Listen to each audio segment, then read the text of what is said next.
Hello and greetings from sunny autumnal Rome. But that's not what I'm talking to you about today. Today I wanted to talk to you about reframing failure. So what do I mean by that? Well, a couple of days ago I was watching a really cool video on TikTok, and it's of this 5 or 6 year old girl, and her objective was to jump up onto a stool that was in front of her with both feet. And of course that was quite difficult for her. She was just a little girl, but you could see that each time she made a go of it, she had this incredible determination writ all over her face.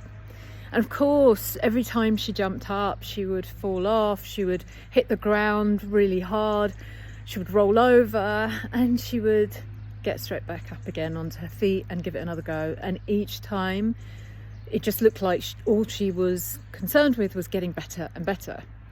That could be my assumption, but it seemed really obvious to me, because when she did actually succeed, which must have been like the 5th or 6th time, maybe more, there was absolute shock on her face, and she's on top of the stool. She turns around to who I assume was her dad, and she's just like holding her fists up in just complete this sense of victory, and she's looking at her dad and he's doing the same thing, and that's where the video ends. It's super inspiring, and I just felt like, oh my god, it just reminded me there's so much to learn from the most unlikely sources, like children. And we can all easily, the thing that we all do when we want to succeed and we don't, is that we often blame the lack of opportunities, or we look at others who succeed,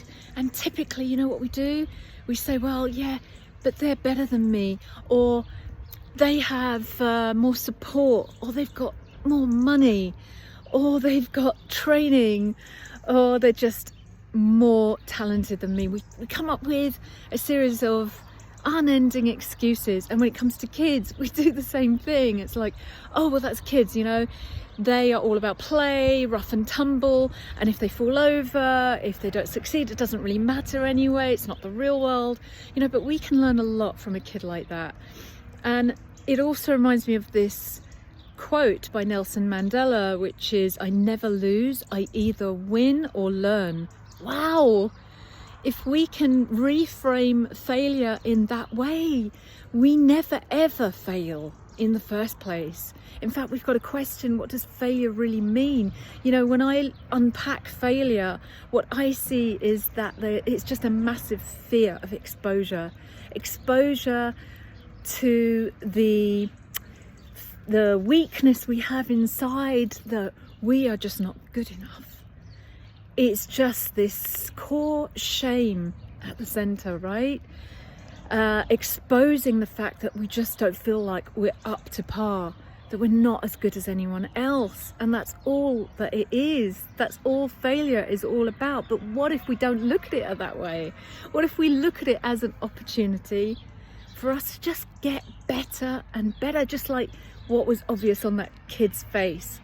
Sure, I'm sure she wanted to actually succeed and jump up in one go, but it looked like she knew it's going to take her a few tries and then some.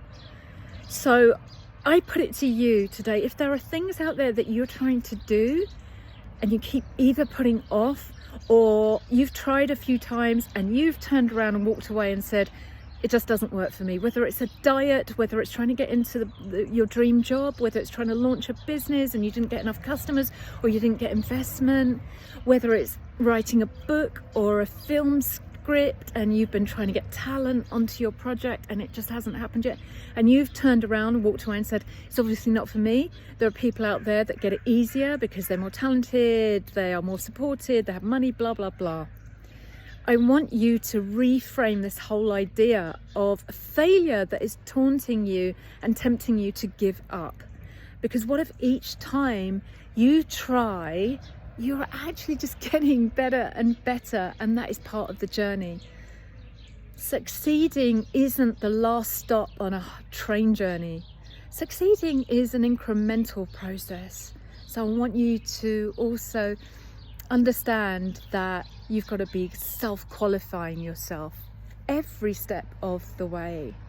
Reframe failure. In fact, throw that word out and just call it learning altogether, and you will win. You will win. You will win.